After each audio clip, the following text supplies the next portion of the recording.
The silence before the storm, the Earth was quiet. Too quiet. After 100 years of peace, the blue planet had finally started to heal. The scars of old wars were fading. Cities were alive again, children laughing, ships flying, people dreaming of the stars once more. For a time, humanity believed it had finally escaped its violent past. Then the silence began. It started small. A mining colony on Vega 4 stopped sending signals. Then another, then 10 more. At first, the Galactic Council said it was just technical failures. But when rescue teams arrived, they found only ashes. Entire worlds gone, not destroyed by nature, but by fire. Something was hunting humans. Admiral Reyes, commander of the Terran Defense Fleet, stood inside the command hall of the Earth Spire. He looked at the holographic map, dozens of red marks blinking across the galaxy. Each one used to be a human colony. 77 worlds gone, whispered Captain Arya, his second in command. No survivors, no warning. Reyes didn't answer. His eyes were fixed on the stars. He knew who was responsible. The Varkun Dominion, a proud alien empire known for its cruelty. They had always hated humanity, feared it. Now they were cleansing it. The Council's message arrived that night. The Varkun claim human expansion has violated their sacred zones. They request full withdrawal from frontier systems. Reyes slammed his hand on the console. They're not requesting. They're erasing us. Arya looked at him, her voice trembling. And what does the Council say? Reyes read the rest of the message. Do not retaliate. Do not provoke. Remain peaceful. He stared at the glowing words for a long moment before whispering, Peace won't save us this time. Far beyond the Council's eyes, the last surviving ship from Vega drifted in space. Its black box recorded a final message, static and a single voice crying out. They came from nowhere. They said we were the infection. And then, the signal cut off. 3 days later, the Varkun broadcasted their declaration to the entire galaxy. Humanity is a disease. The cure begins now. Billions heard it. Billions trembled. The Council stayed silent. They had already chosen their side. Survival. Not Earth's, but their own. Reyes watched as transmission after transmission arrived, colonies begging for help, fleets asking for orders, families crying as their skies burned, and Earth did nothing. The government feared open war. They told the people to stay calm, that negotiations were happening. But every human knew the truth. No one was coming. That night, Reyes stood alone on the balcony of the Terran command tower. The sky above him was full of stars, thousands of lights, each one home to a piece of humanity. He whispered, They'll burn them all. Everyone, a voice came from behind him. It was Dr. Celine Kaur, lead scientist of the secret Prometheus program. They think fear will stop us, she said softly. But fear makes us stronger. Reyes turned to her. Prometheus is forbidden. The Council shut it down. Celine smiled, a small, dark smile. The Council doesn't decide humanity's future anymore. She handed him a small black data cube. If they want monsters, Admiral, I can give you monsters. Reyes looked at the cube, then at the burning stars in the distance. His jaw tightened. How bad is it? Celine's eyes were cold. Bad enough to end us, unless we change. The next day, Reyes called an emergency meeting with Earth's hidden leaders, old generals, scientists, and captains who had survived humanity's darkest wars. He played the Varkun's message for them once again. Humanity is a disease. Then he asked one question. What do we become to survive? Silence filled the room. No one spoke. Finally, Celine stood up. We become what they fear. Far across the stars, on a Varkun command ship, the alien general watched human distress signals with amusement. These creatures think diplomacy will save them, he hissed. Let them beg. His second-in-command bowed. And if they fight? The general laughed, a sound like grinding metal. Fight? Humans only fight when they believe they can win, and they have already lost.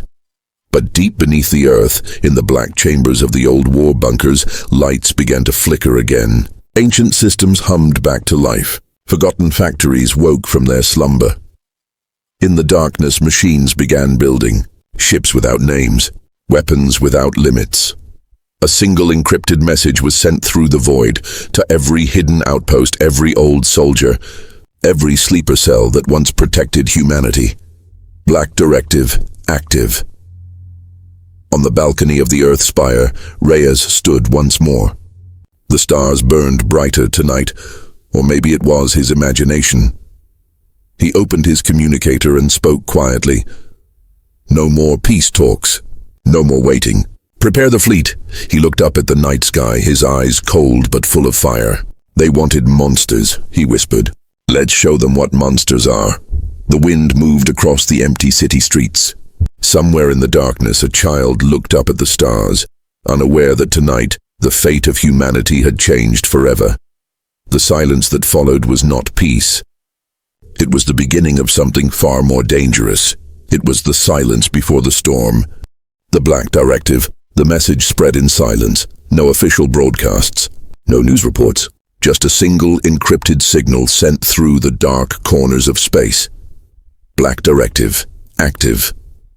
Those 3 words changed everything. Across forgotten outposts and derelict ships, old systems came alive. Hidden satellites reactivated. Underground factories began to hum after centuries of silence. The machines remembered their purpose: to rebuild, to arm, to prepare. Humanity was not retreating. It was evolving. Admiral Reyes stood inside the underground command base called Erebus Station, deep beneath Earth's southern pole. The air was cold, the walls made of old war steel, and the floor vibrated with the heartbeat of reactors far below. Before him, a group of scientists and engineers waited, led by Dr. Celine Kaur. Celine placed a black cube on the table. This, she said, is what they fear. The cube opened, projecting a hologram, a design for something impossible, a living warship. It had no crew compartments, no bridge. It was half machine, half organism, designed to think, feel, and kill on its own. Reyes stared at it silently. It looks alive, he said. Celine nodded. It will be. We call it Project Revenant. Far away, hidden shipyards orbiting dead moons began to stir. Thousands of drones worked in silence, building the first Revenant-class vessels. Black hulls forged from nanocarbon, powered by stolen stars. Each ship was seeded with a human neural core, the digitized mind of a volunteer soldier. Connected to its vessel forever, they would not eat. They would not sleep. They would not die. Captain Aria, once Reyes's second-in-command, walked through one of the growing shipyards. She stopped before a massive hangar door. Beyond it, something was moving, something breathing. Her voice was quiet. Is it conscious? A scientist beside her hesitated. We don't know yet. But it's learning. The creature inside the hangar opened a glowing red eye. For a moment, Aria thought she saw sadness in it. Back on Erebus Station, Reyes spoke to the Council of Hidden Leaders, the Shadow Command. They debated endlessly. Some argued for peace, others for revenge. Reyes listened to them all, then finally said, They wanted to erase us from existence. Peace is already dead. Now we fight for memory. He turned to Celine. How long until the first Revenant is ready? Celine's answer was quiet, almost a whisper. 72 hours. Reyes closed his eyes.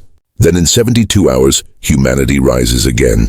Meanwhile, the galaxy believed humanity was gone. The Varkun Dominion celebrated their victory. Their leaders broadcast across every system. The human disease is cleansed. Their colonies are dust. Their worlds are ash. But deep within the Varkun archives, reports began to appear. Small, confusing, easy to ignore. A convoy destroyed in empty space. A signal jammed by unknown technology. Ships found drifting. Crews missing. Hulls melted by weapons never seen before. No one understood what it meant. No one realized the ghosts of Earth were already moving. 3 days later, at the edge of the Sol system, the first Revenant awoke. Designation: Revenant 01. Call sign: Eclipse. Its body stretched across 5 kilometers of black metal and living matter. Its AI core flickered with the mind of a human pilot, one who had volunteered knowing he would never return. The ship's sensors came online. Stars glimmered. The void sang softly around it. Then a voice echoed through its systems. Admiral Reyes's voice. "Do you remember why you're here?" The ship replied with a human tone, deep and calm. "Because they took everything." "And what are you now?"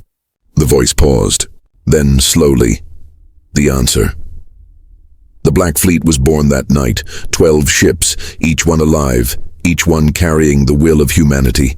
They launched in silence, disappearing into the dark between stars. No transmissions, no traces, only shadows moving through space like ghosts of vengeance. On the Varkan border, a small patrol ship picked up an anomaly, a single human distress signal. The captain hesitated. "That's impossible. They're extinct." Still, he ordered his crew to investigate. They approached slowly, and then saw it, a dark shape drifting in the void. No engines, no light. It looked dead. Then it opened its eyes. A flash of red light filled the patrol ship's bridge. The captain screamed, "Evasive! Evasive!" Too late. A beam of energy erupted from the black ship, slicing the patrol vessel in half. There was no explosion, only silence. The kind of silence that swallows sound forever. The Revenant turned away and vanished into the darkness, leaving behind only one message broadcast on all frequencies. Black Directive acknowledged. Back on Earth, Reyes watched the transmission on a dark screen. His reflection flickered with the red glow of the ship's symbol, a burning star crossed by shadow. Arya stood beside him. "They'll call us monsters." Reyes didn't blink. "Good," he said. "Then they'll remember." He turned toward the stars outside the window, the same stars humanity once reached for with dreams and peace. Now they reached for them with fire. "We asked for peace," he whispered. "They answered with genocide. Now it's our turn to answer." The lights of Earth dimmed that night as the Black Fleet slipped silently into the void. No one saw them leave. No one could stop them. And for the first time in 1,000 years, the galaxy felt fear. The return of Earth 3 years passed. The galaxy had changed, or at least it thought it had. The Varkun Dominion ruled the stars now. Their banners hung over conquered worlds. The Galactic Council bowed to them in fear. Humanity was only a ghost, a story used to scare children. The last records of Earth were cold ash and silence. But silence doesn't always mean death. It started with a whisper. A merchant convoy near the Orion line vanished without a trace. Then, a week later, an entire Varkun fleet burned, their wrecks drifting across space like broken bones. The survivors spoke of ships made of black metal, silent and cold, with red symbols burning like fire on their hulls. They said the ships did not use radio, did not send warnings. They simply appeared and erased everything. At first, no one believed it. Then the attacks spread. In a single month, 7 Varkan colonies were destroyed. No survivors, no wreckage, only melted cities and glassed ground. The Dominion called them terrorists. The Council called them revenants. The galaxy called them what they really were, humans. Inside a Varkun war station, panic filled the air. Commanders shouted across the bridge, screens flashing red. "Unknown fleet entering system. No identification." "They're jamming everything." Through the windows, shapes appeared in the void, massive, black and silent. A Varkun officer trembled. "Those hull markings. They're Terran design." The commander snarled. "Impossible. Earth is dead." Then, as if answering his words, a calm voice came through the static. "Earth remembers." Seconds later, the entire station vanished in white light. Admiral Reyes stood on the command deck of the flagship Eclipse, watching the flames spread across the Varkun system. He did not smile. He did not celebrate. He simply watched, quiet, steady, cold. Beside him, Captain Arya whispered, "They won't stop until we reach their home world." Reyes nodded. "Good, let them feel what we felt." He turned to his crew. "Begin Phase 2. Leave nothing standing." Across the galaxy, the Black Fleet struck like lightning. They used no communication, no names, no mercy. Each ship moved as if guided by one shared mind. They hit supply lines, research worlds, military hubs, anything that gave the Vakun power, and every time a world fell, a single message appeared in its sky. You wanted monsters. You made them. On the Galactic Council's home world, chaos reigned. Ambassadors shouted in panic, reports streaming in faster than anyone could read. Entire sectors gone. Even our fleets can't track them. They strike and disappear like ghosts. The Vakun representative slammed his clawed hand on the table. This is your fault. You protected them. The Draken envoy hissed back. You started this war. You burned their worlds first. The council leader, a pale being named Ixor, spoke softly. Enough. Whoever these revenants are, they're not human anymore. But deep down, everyone in that chamber knew the truth. They were still human, just not the kind the galaxy remembered. Meanwhile, the Vakun sent a fleet of 500 warships to hunt the Black Fleet. They found them at the edge of a dying star system. 12 human ships. Waiting in silence, the Vakun admiral laughed. You think 12 ships can stop us? On his screen, Admiral Reyes appeared. Calm, steady, his eyes glowing faintly red from neural sync. We don't need to stop you, Reyes said. We just need to make sure you never hurt anyone again. Then the signal cut. The star went dark. A pulse of energy erupted from the center. Pure, blinding light. The Vakun fleet disintegrated in seconds. When the light faded, the humans were gone. Only silence remained. The galaxy went into shock.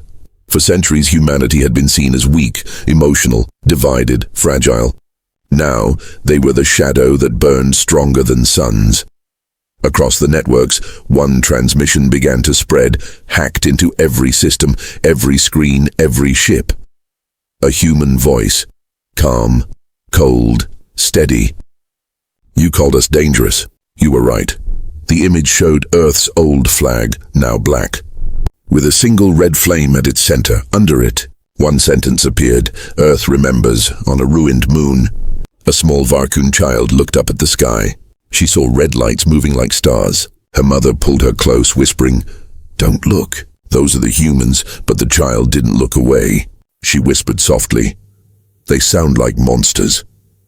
And far above, aboard the Eclipse, Reyes watched the same moon through the ship's sensors. He whispered to himself, No, monsters kill for pleasure. We kill for memory. The council gathered again, now desperate. They sent envoys to the humans begging for peace. No reply. They tried to track the Black Fleet. Every signal led to nothing. It was as if the ships moved through shadows, unseen, untouchable. Finally, a single encrypted message arrived at Council Command. You watched while they burned our children. Now you will watch while we burn theirs. The galaxy realized the truth too late. Humanity had not died. It had transformed. They were no longer explorers or dreamers. They were judgment.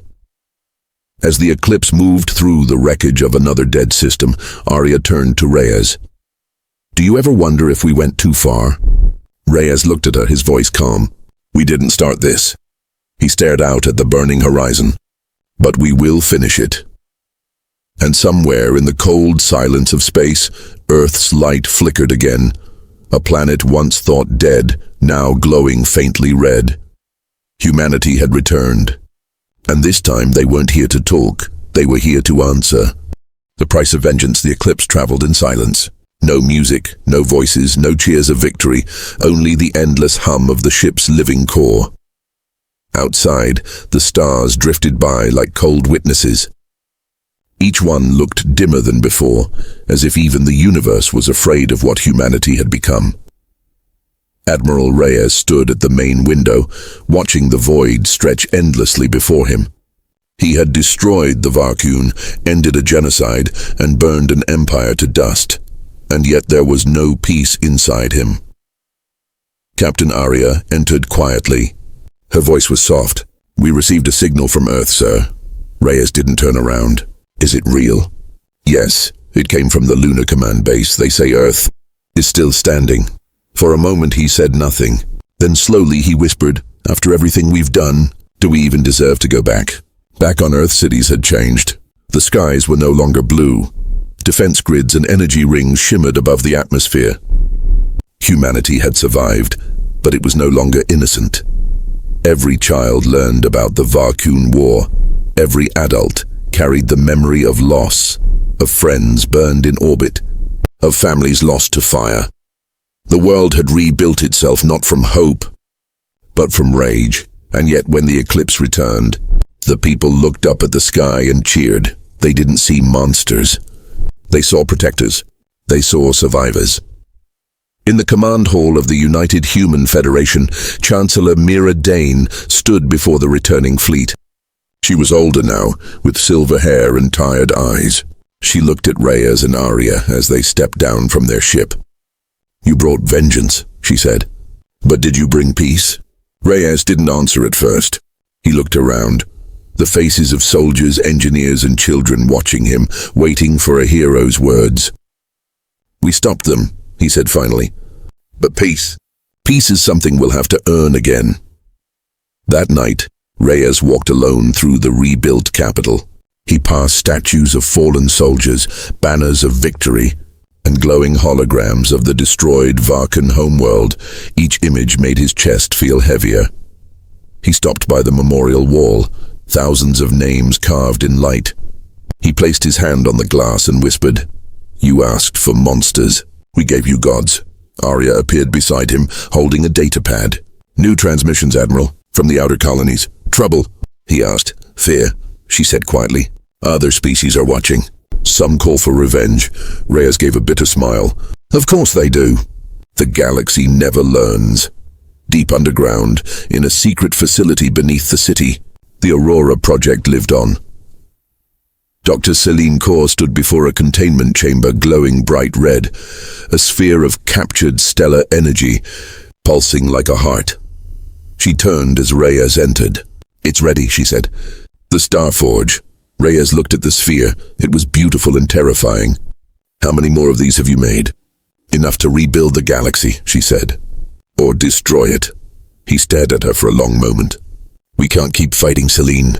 If we keep becoming monsters, one day we'll forget why we started." She nodded slowly. "Then maybe it's time we remember." The next day, humanity made its first broadcast to the galaxy since the war. Every screen, every comm network, every ship received the same message. Reyes appeared on the screen, his voice calm but strong. "This is Admiral Reyes of Earth. We have seen war. We have seen what hate can build and what it can destroy. The Varkan are gone, but their lesson remains. You called us dangerous. You were right. But danger is not our nature, it's our defense. We will not attack again. But if you bring genocide to our door, we will answer." The message ended there. Short, clear, and unforgettable. Across the stars, empires listened. Some trembled, some prepared. But none dared to strike first again. That night, under a quiet sky, Reyes stood outside the command tower. Arya joined him once more. "You think it will last?" she asked. He looked up, eyes reflecting the faint glow of the orbital rings. "Peace never lasts," he said. "But maybe this time, it will rest longer." Arya smiled faintly. "And if it doesn't?" Reyes turned to her, a shadow of pride in his eyes. "Then they'll remember what happens when humanity wakes, far away." The final stand. The message was sent from the Galactic Council to Earth. It was simple, direct, desperate. "We surrender." For 3 days there was no response from humanity. The galaxy waited in fear. Every species prepared for the worst. Some evacuated their homeworlds. Others built shelters deep underground. Nobody knew what humanity would do. On the 4th day, Earth responded. "Send your leaders to neutral space. Coordinates attached. Come unarmed. We will talk." Council leader Varkesh read the message. His hands were shaking. "It's a trap," General Thrax said. He had survived both battles. "Barely. Maybe," Varkesh agreed. "But we have no choice." Elder Shira nodded. "If they wanted us dead, we would already be dead. They want to talk." "That's good." Admiral Zexthor stood up. "I will go with you. I fought them. Twice. Maybe that will mean something." 10 leaders from different species boarded a single diplomatic ship. No weapons, no escorts. Just one small vessel. They traveled to the coordinates. An empty region of space between human territory and council space. When they arrived, they saw it. One human warship was waiting, but it looked different now. Sections of the hull had transformed into landing bays and docking ports. It was ready to receive guests. The diplomatic ship docked carefully. The leaders walked through the airlock into the human warship. What they saw shocked them. Inside was a city, a beautiful city with parks and buildings and people walking around. Human families, children playing, old people sitting on benches.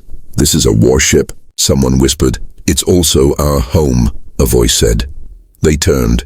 A woman in a military uniform approached. She was middle-aged with grey hair and tired eyes. "I am Admiral Marcus Cole. Welcome to the Earth Defense Platform Unity." The alien leaders stood in silence. They had expected a military base, cold steel and weapons. Not this. Admiral Cole led them through the city. They passed schools, hospitals, markets. "You built entire civilizations inside these ships," Elder Shira said quietly. "We had to," Cole replied. 50 years ago, we asked the galaxy for help. For friendship, for peace. You rejected us. You laughed at us. You told us we were worthless." Varkesh looked down in shame.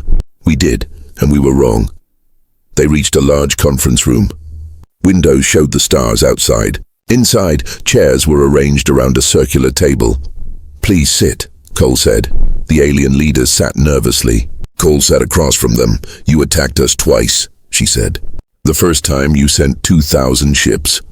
We destroyed most of them. The second time you sent 50,000 ships. We destroyed them all." "We know," Varkesh said quietly. "We surrender completely. What are your terms?" Cole leaned back in her chair. "That depends. I want to know why. Why did you attack us?" Emperor Thrak spoke up. He was now the acting emperor of the Krill after Vax Iron's death. "Fear," he admitted. "And greed. Your technology is beyond ours. We wanted it. We also feared it. We thought if we didn't strike first, you would conquer us." "So you decided to conquer us first?"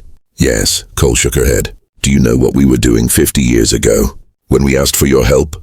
"No." She activated a hologram. It showed Earth, but Earth looked different, damaged. 50 years ago, we were dying. An asteroid hit our planet. Billions died. Our atmosphere was damaged. We needed help. Technology. Resources.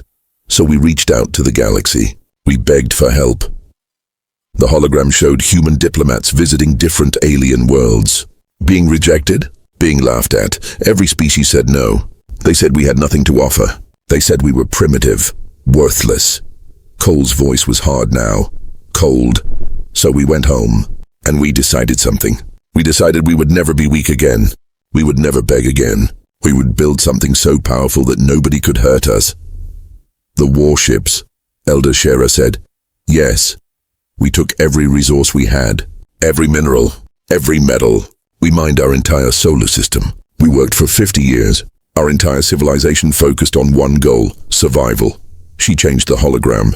It showed the construction of the 7 warships. "We didn't want to conquer anyone. We just wanted to be left alone, to rebuild our world in peace. But you couldn't allow that, could you?" Varkesh spoke up. "We were afraid. When we discovered your warships, we panicked. We thought you would use them against us. So you attacked first. Yes, it was a mistake. A terrible mistake." Cole stood up and walked to the window. She stared at the stars for a long moment. "You killed 90,000 of my people in the first battle," she said quietly. "In the second battle, we killed almost 200,000 of yours." The room was silent. "I don't want more death," Cole continued. "I'm tired of killing. We're all tired. We just want peace. Then you'll accept our surrender?" Varkesh asked hopefully. Cole turned to face them. "On certain conditions." "Name them. Anything." "First, all military fleets must withdraw from human space, permanently. A buffer zone of 50 light years. No military ships allowed." "Agreed." "Second, you will provide resources to help us repair our home world. The damage from 50 years ago still remains.